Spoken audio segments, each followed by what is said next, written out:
বন্ধুরা ওয়েলকাম, ফিরে এলাম ট্রান্সফরমেশন অফ সেন্টেন্সের সেকেন্ড পার্ট নিয়ে।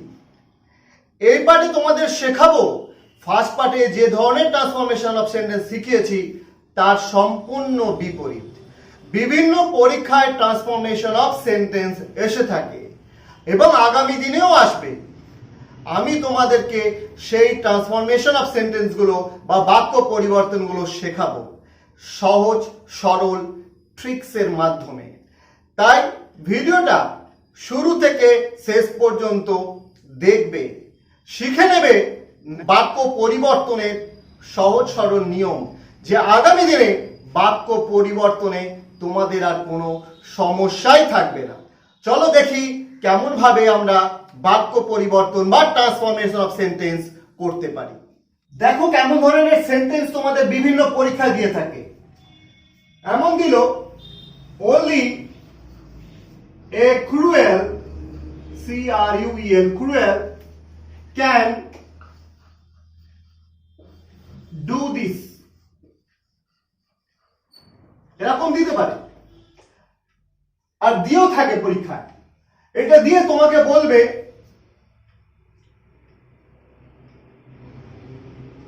এটাকে নেগেটিভ করো, you are in turn into negative sentence।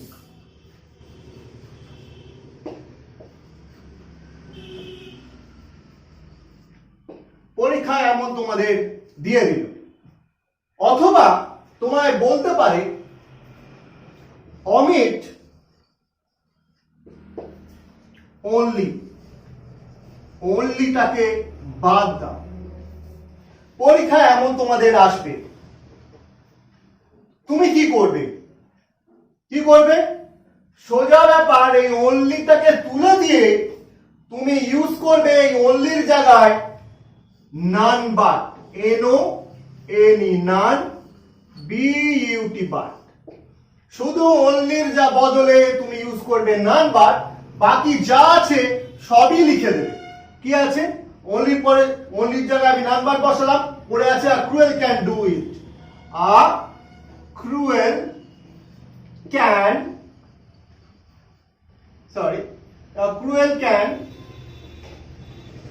Do this. এই হয়ে গেল নেগেটিভ সেন্টেন্স। ছিল অ্যাফার্মেটিভ সেন্টেন্স, হয়ে গেল নেগেটিভ সেন্টেন্স। শুধুমাত্র তোমার যখন পরীক্ষায় বলবে টার্ন ইনটু নেগেটিভ সেন্টেন্স, অর্থাৎ এই সেন্টেন্সটাকে নাবাচকে করো, শুধুমাত্র তোমরা অনলির বদলে নান বাট ইউজ করবে, এটা হয়ে যাবে নেগেটিভ সেন্টেন্স। অমিট মানে বাদ দেওয়া, অনলিকে বাদ দিতে বলা হয়েছে, অর্থাৎ আমরা অনলির বদলে নান বাট ইউজ করব। এইভাবে আমরা খুব সহজে কোনো অ্যাফার্মেটিভ সেন্টেন্সকে নেগেটিভ সেন্টেন্সে পরিবর্তন করি, শুধু অনলির বদলে নান বাট ইউজ করি। চলো আবার দেখছি এই অনলি না দিয়ে আরো কিভাবে অ্যাফার্মেটিভ থেকে নেগেটিভ পরীক্ষায় এসে থাকে। দেখো কখনো কখনো তোমাদের এই অনলি না দিয়ে এরকম একটা অ্যাফার্মেটিভ সেন্টেন্স দেবে, কিরকম? আ cruel alone can do this।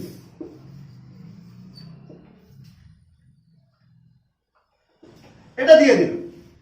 তোমায় যখন বলবে যে ওই একই কথা টার্ন ইনটু নেগেটিভ সেন্টেন্স বা অমিট alone, যখন বলবে তুমি শুধু কি করবে? alone-এর বদলে নান বাট বসাবে, শুধুমাত্র নান বাট বসিয়ে দেবে, বাকি সেন্টেন্সে যা আছে সব লিখে দেবে। কি পড়ে আছে? A cruel can do this, a cruel can do this, শুধু এটাই করে দেবে, হয়ে যাবে নেগেটিভ সেন্টেন্স। তাহলে আমরা কি বুঝলাম? যখন অনলি থাকবে সেন্টেন্সে বা অ্যালোন থাকবে আর তোমাকে বলবে টার্ন ইনটু নেগেটিভ সেন্টেন্স, অথবা omit only বা omit alone, যখন বলবে তুমি এই only বা alone এর বদলে নান বাট ইউজ করবে, সেন্টেন্সে বাকি যা পড়ে থাকবে সেটাকে লিখে দেবে।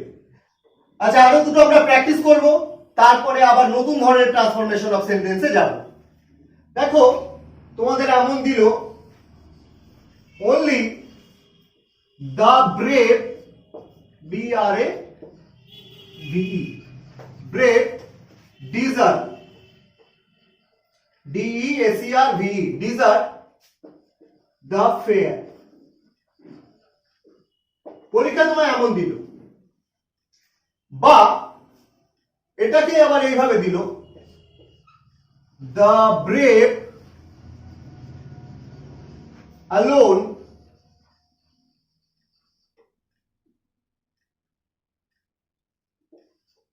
deserts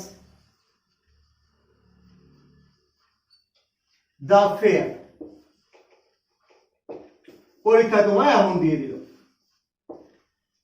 যে কোনো একটা দেবে, হয় সেন্টেন্সটা অনলি দিয়ে থাকবে বা অ্যালোন দিয়ে থাকবে। অ্যালোন কখনো ভিতরে থাকতে পারে বা সেন্টেন্সের প্রথমেও থাকতে পারে। তোমাকে শুধু দেখে নিতে হবে প্রশ্নতে কি চেয়েছে। যদি দেখো তোমায় চেয়েছে টার্ন ইনটু নেগেটিভ সেন্টেন্স বা অমিট অনলি বা অ্যালোন যেটা বলবে, সেক্ষেত্রে শুধু মাথায় এটা ঢুকিয়ে রাখো, দরকার হয় খাতায় নোট করে রাখো যে অনলি বা অ্যালোন থাকলে নাম্বার হয়। তাহলে সেটাই আমরা করব, অনলি কে তুলে দেবো, বা এখান থেকে যেটা দুটো সেন্টেন্সের ট্রান্সফরমেশন হবে অর্থাৎ নেগেটিভের ট্রান্সফরমেশন একই রকম হবে। তাহলে আমরা কি করব, করে দিলাম N-O-N-E, none but the brave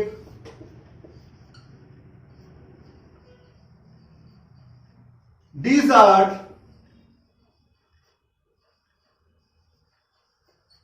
the fair। Sentence মানে না বুঝেই সেটা খুব সহজেই ট্রান্সফর্ম হয়ে গেল অ্যাফার্মেটিভ থেকে নেগেটিভ। চলো আরো একটা প্র্যাকটিস করব। Only the members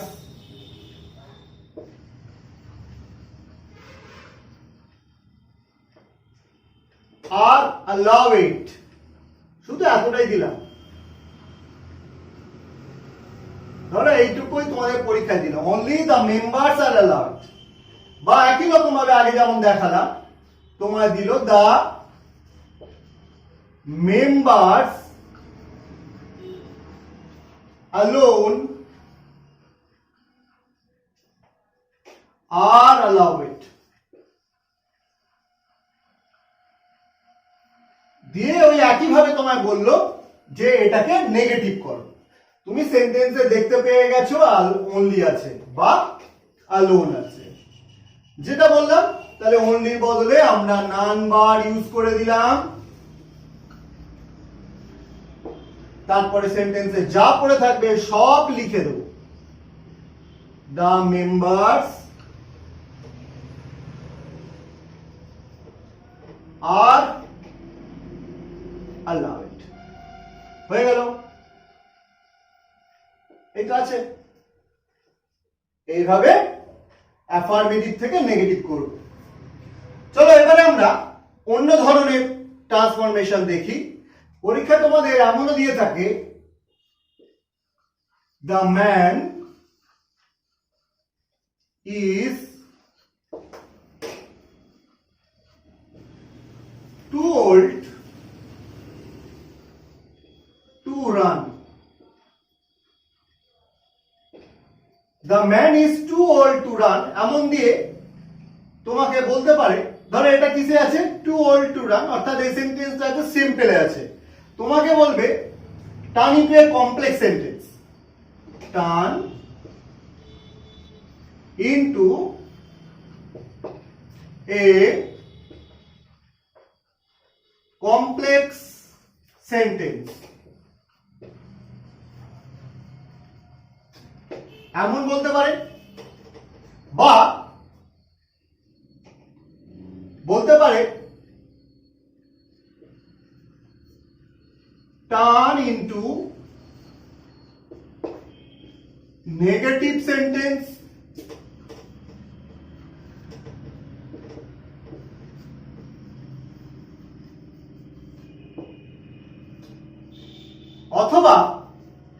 omit too too, omit বাদ দাও, অমিট মানে বাদ দাও, অমিট টু টু। এরকম 3 ধরনের প্রশ্ন যে কোনো একটা তোমায় দিতে পারে। সেন্টেন্স থাকবে এরকম, সেন্টেন্সে তুমি দেখতে পাবে কি আছে, TW2 আছে, 2 আছে, ইনফিনিটিভ আছে, দেখতে পাবে তোমরা। এটা সিম্পল সেন্টেন্স আছে। তোমাকে পরীক্ষায় বলবে টার্ন ইনটু কমপ্লেক্স সেন্টেন্স বা টার্ন ইনটু নেগেটিভ সেন্টেন্স অথবা অমিট টু টু। প্রশ্ন 3 রকম ভাবে হতে পারে, উত্তর কিন্তু একটাই হবে। উত্তরটা যা করব আমরা সেটাই হবে কমপ্লেক্স সেন্টেন্স, সেটাই হবে নেগেটিভ, বা সেটাতে আমরা অমিট করব টু কে। বুঝতে পেরেছো? দেখো কিভাবে হবে, খুব সহজ ভাবে হবে। দেখতে থাকো ভিডিওটা, শিখে নাও, শুধু শিখে নাও। আগে আমি এর উত্তরটা করি, আনসারটা করে তারপর আমি বুঝিয়ে দিচ্ছি যে এটা কিভাবে হলো। এটাকে যদি বললো কমপ্লেক্স সেন্টেন্স করতে বা নেগেটিভ বা টু টু কে বাদ দিতে, আমি উত্তর এইভাবে করছি। দেখো, the man is so old that subject কি আছে, দ্য ম্যান, তাহলে আমরা হি লিখবো, দ্যাট হি, এবং এটা প্রেজেন্ট টেন্সে আছে তাই আমরা এখানে লিখবো ক্যান নট, ক্যান আর কি, পড়ে আছে রান, আমরা লিখে দিলাম রান। দেখো কিভাবে এটা আমরা করলাম। প্রশ্ন ছিল the man is too old to run, উত্তর হয়ে গেল the man is so old that he cannot run. এটাই হয়ে গেল কমপ্লেক্স সেন্টেন্স, এটাই হলো নেগেটিভ সেন্টেন্স। এতেই আমরা টু টু কে বাদ দিয়ে দিলাম।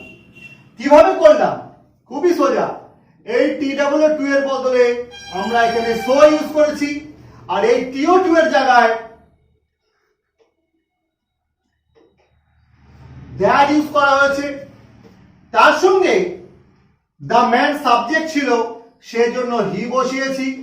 তারপরে একটা ক্যান নট ইউজ করা হয়েছে, শেষে রান পড়ে আছে, রান লেখা হলো। তাহলে TW2 এর জায়গায় এসো শো, TO2 এর জায়গায় তোমাকে এতটা লিখতে হবে, দ্যাট হি ক্যান নট। এখানে একটা বলে রাখি, এই যে যখন তুমি তো দেখতে পাচ্ছ যখন সেন্টেন্স টু টু আছে তখন তুমি জানো যে এটাকে আমাদের সো দ্যাট দিয়ে চেঞ্জ করতে হবে। খুবই সোজা। তাহলে TW2 এর জায়গায় সো ইউজ করব, আর TO2 এর জায়গায় হি ক্যান নট বা সি ক্যান নট বা দে ক্যান নট ইউজ হতে পারে। কেন? সাবজেক্ট যদি এখানে দ্য ম্যান না হয়ে দ্য উম্যান হতো বা কোনো দ্য গার্ল হতো, তাহলে আমরা এখানে সি লিখতাম। যদি দ্য বয়েজ থাকতে পারতো, দ্য গার্লস থাকতে পারতো, আমরা তাহলে কি করে দিতাম, এটাকে দে করে দিতাম, অর্থাৎ বহু বচনে।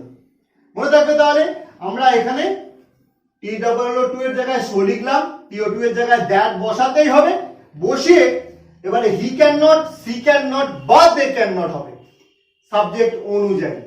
এবারে সেন্টেন্সটা যদি দেখা যায় বিভার্ব, অর্থাৎ সেন্টেন্সটা যদি দেখা যায় পাস্ট টেন্সে আছে, সেক্ষেত্রে আমরা ক্যান না বসিয়ে কুড করে দেবো।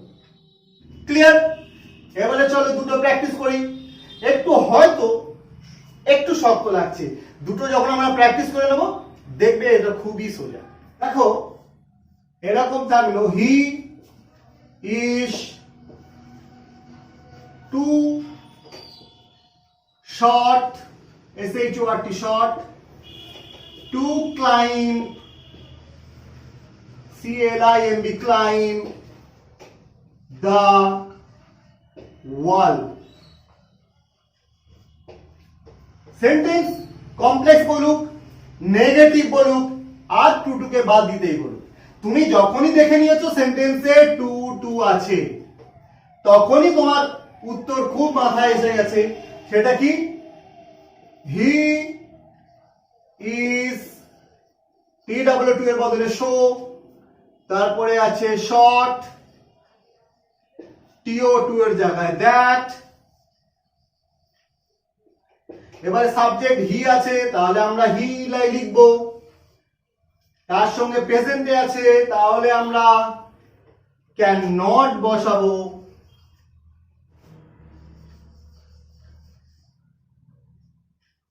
তারপরে আছে ক্লাইম, ক্লাইম্ব লিখে দিলাম the wall.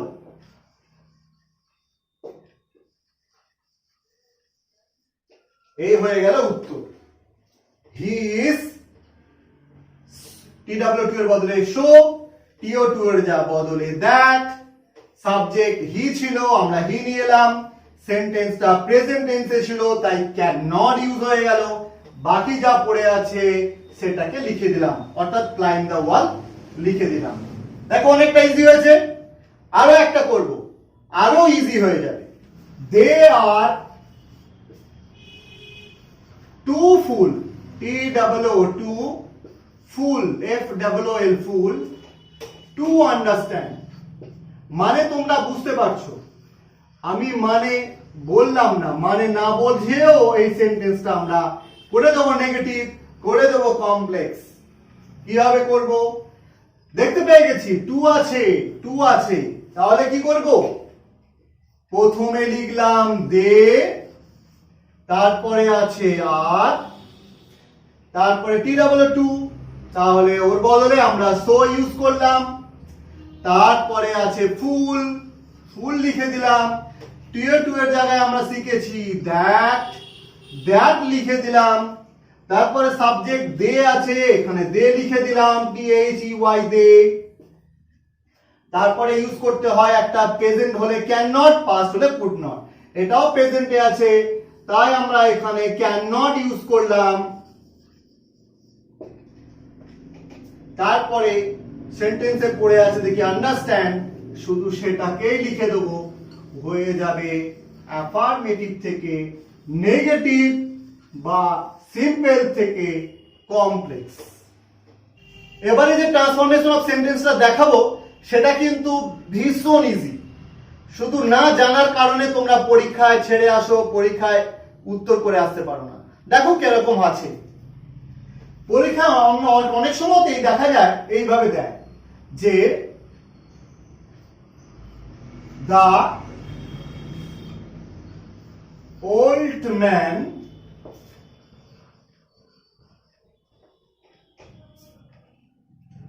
cannot but be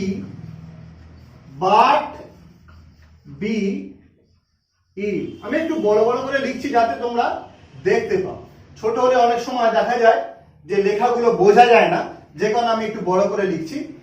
আচ্ছা দেখো, the old man cannot but be ill, এরকম সেন্টেন্স দেবে আর বলবে বাট কে বাদ দাও, অর্থাৎ OMIT অমিট বাট, এটা বলতে পারে, বা বলতে পারে ইউজ হেল্প, অর্থাৎ সেন্টেন্সে হেল্পের ব্যবহার করে। এই দুই ধরনের প্রশ্ন আসতে পারে। দেখো এই প্রশ্নের উত্তরটা কত সহজভাবে করা যায়। দা old man cannot help being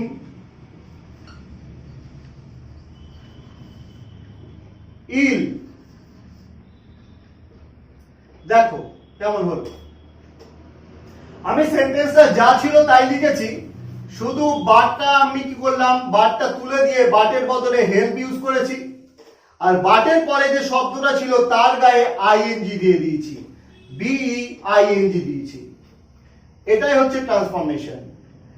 যখনই তুমি দেখবে বাট ক্যান নট বাট থাকবে, ক্যান নট বাট থাকবে, তখন তুমি জানবে বাটের বদলে হেল্প ইউজ করতে হবে, বাটের পরে যে শব্দটা থাকবে তার গায়ে আইএনজি দিয়ে দেবে, হয়ে যাবে transformation.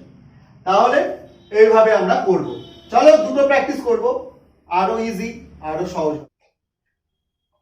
He can not, he can not but ACCEPT accept the fact। কি আছে? He can not but accept the fact. যখন ক্যান নট এর পরে আমি দেখতে পাচ্ছি বাট আছে, তাহলে প্রশ্ন যাই বলুক, খুব চোখ কান বন্ধ করে আমি শুধু উত্তর করব এরকমই, he can not help accepting, ACCEPTING, accepting the fact। বাটের বদলে হেল্প, বাটের পরে যে শব্দ থাকে তার গায়ে বলেছি আইএনজি, তাই অ্যাকসেপ্টের গায়ে আইএনজি করে দিয়েছি। সেন্টেন্স যা বাকি পড়ে আছে সব লিখে দিয়েছি, শুধু বাটকে তুলে দিয়ে বাটের বদলে হেল্প ইউজ করেছি, হয়ে গেল। চলো আরো একটা দেখি। সি ক্যান নট বাট লাভ। প্রশ্ন একই ব্র্যাকেটে, অমিট বাট বা ইউজ হেল্প, উত্তর একই রকম, সি ক্যান নট বাটের বদলে হেল্প, বাটের পরে যে শব্দ আছে তার গায়ে আইএনজি দেবো, হয়ে যাবে ট্রান্সফরমেশন। তাহলে দেখো, বুঝতে পারছো যে ট্রান্সফরমেশন অফ সেন্টেন্স কতটা সোজা, যেটা এতদিন তোমাদের কাছে ছিল সমস্যা।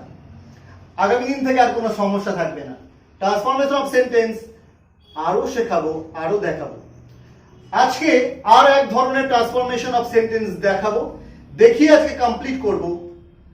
পরের ভিডিওতে ট্রান্সফরমেশনের উপর আরো কিছু প্রশ্ন নিয়ে আসবো, আরো কিছু শেখাবো। চলো দেখি, পরীক্ষা তোমায় এরকম একটা প্রশ্ন দিল, as soon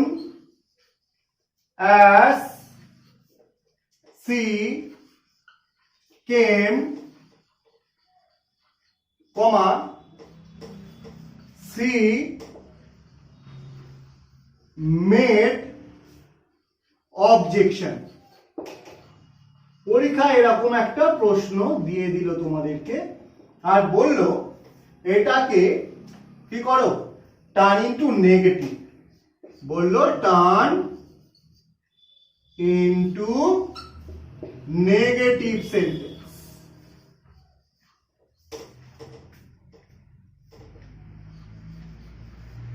ওকে, আমি শুধু নেগেটিভ লিখলাম। পরীক্ষা টার্ন ইনটু নেগেটিভ সেন্টেন্স তোমাকে বলবে, কিংবা বলবে as soon as কে অমিট করো। যেটাই বলুক না কেন, তুমি কি করবে দেখো, এই as soon as এর বদলে তুমি ইউজ করবে নো সুনার, SOONER, স্পেলিংটা খেয়াল করবে, SOONER, নো সুনার। তার সঙ্গে একটা হ্যাড ইউজ করবে, যেটা সেন্টেন্সে পাস্ট টেন্সে যেহেতু আছে হ্যাড ইউজ করবে। তারপরে সাবজেক্ট আছে, কেম আছে, কিন্তু যখন হ্যাভ ভার্ব বসে তোমরা তো জানো যে মেন ভার্বের থার্ড ফর্ম বসে। কেমের থার্ড ফর্ম কি? কাম, COME, কাম। প্রেজেন্ট ফর্মও যা, পাস্ট পার্টিসিপল ফর্মও তাই, তাহলে কাম হয়ে গেল। এরপরে দেখো একটা কমা আছে, কমার জায়গায় আমি ইউজ করলাম দেন। বাকি যা পড়ে আছে সব লিখবো, সি মেড অবজেকশন আছে, তাহলে লিখবো সি মেড অবজেকশন। আমি বুঝিয়ে দিচ্ছি, তোমাদের হয়তো একটু বুঝতে অসুবিধা হচ্ছে, দেখে দিচ্ছি, কোনো সমস্যা নেই। দেখো, এই as soon as যখন থাকবে এটাকে নেগেটিভ করতে গেলে তোমায় ইউজ করতে হবে নো সুনার হ্যাড। যদি বাক্যটা পাস্ট টেন্সে থাকে তাহলে নো সুনার হ্যাড, অর্থাৎ হ্যাড ইউজ করবে। প্রেজেন্টে থাকলে সাবজেক্ট অনুযায়ী হ্যাভ বা হ্যাজ হবে। তাহলে এখানে আছে পাস্ট টেন্স, তাহলে তুমি as soon as এর বদলে নো সুনার হ্যাড ইউজ করবে। মেন ভার্বের থার্ড ফর্ম ইউজ করবে অর্থাৎ পাস্ট পার্টিসিপেল ইউজ করবে, কমার বদলে দেন ইউজ করবে এবং সেকেন্ড সেন্টেন্সটা যেমন আছে তেমনি বসিয়ে দেবে, হয়ে যাবে ট্রান্সফরমেশন অ্যাফার্মেটিভ থেকে নেগেটিভ। চলো আবার একই রকম ভাবে দুটো practice. as soon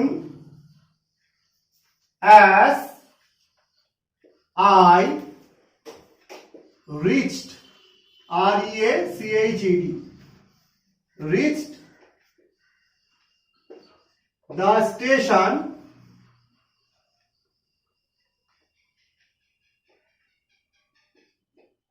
S-T-A-T-I-O-N, station. As soon as I reach the station, একটা কমা ইউজ হবে স্টেশনের পরে। The train left, সেন্টেন্সের মানে যাই থাকুক না তুমি শুধু দেখো কি আছে as soon as আছে কিনা। যখন as soon as আছে জানবে তাহলে ওখানে আমি ইউজ করতে হবে no sooner had, তারপরে আছে subject I, main verb reached আছে, পাস্ট টেন্সে আছে। মনে রাখবে পাস্ট টেন্সে যে সকল শব্দ যে সকল ভার্বকে আমরা ইড দিয়ে পাস্ট টেন্স করি সেটার পাস্ট পার্টিসিপেল ফর্মও কিন্তু ওই একই হয়। অর্থাৎ ইডি দেওয়া আছে, এটা পাস্ট টেন্স, এটা পাস্ট টেন্সে আছে, এরই পাস্ট পার্টিসিপেল ফর্ম আর থার্ড ফর্ম একই হবে, অর্থাৎ ইডি দেওয়াটাই হবে। অর্থাৎ R E A C H E D, reached. No sooner had I reached the station, S-T-A-T-I-O-N, then the train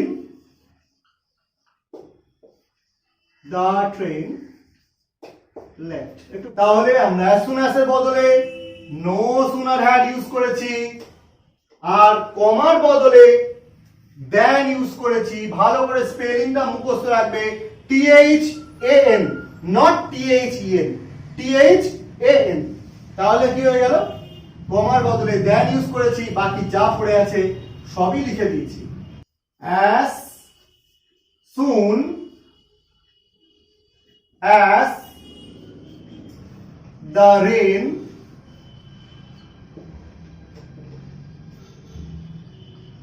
stopped,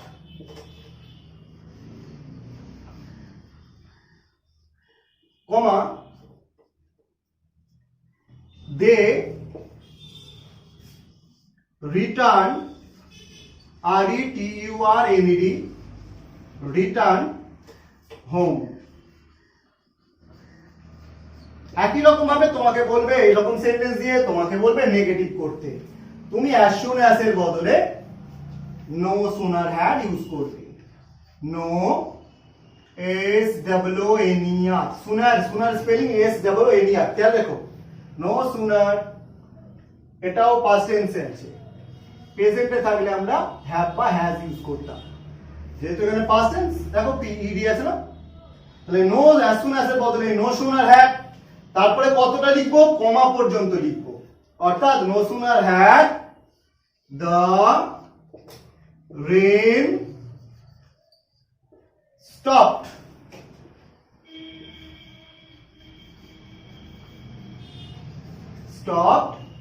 এবারে কমা ছিল, কমার বদলে আমরা ইউজ করলাম than, THAN, than। এবারে বাকি সেন্টেন্স, দ্বিতীয় সেন্টেন্স যা পড়ে আছে সেটাকেই লিখবো। কি আছে, they return home, এটাই ছিল দ্বিতীয় সেন্টেন্সে, সেটাই লিখে দিলাম। তাহলে দেখলে কত সহজে আমরা ট্রান্সফরমেশন অফ সেন্টেন্স করতে পারি। আরো ট্রান্সফরমেশন অফ সেন্টেন্সের উপরে ভিডিও আমি নিয়ে আসবো, সেখানে আরো সহজভাবে দেখাবো কিভাবে আমরা বাক্যের পরিবর্তন করতে পারি। তাই আজকে এই পর্যন্ত। যদি ভালো লেগে থাকে একটা লাইক করো, এখনো যদি সাবস্ক্রাইব না করে থাকো তাহলে সাবস্ক্রাইব করে দিও। প্রথমে নোটিফিকেশন, নতুন ভিডিও নোটিফিকেশন যাতে তুমি পেতে পারো। এই পর্যন্ত ভালো থেকো, টাটা।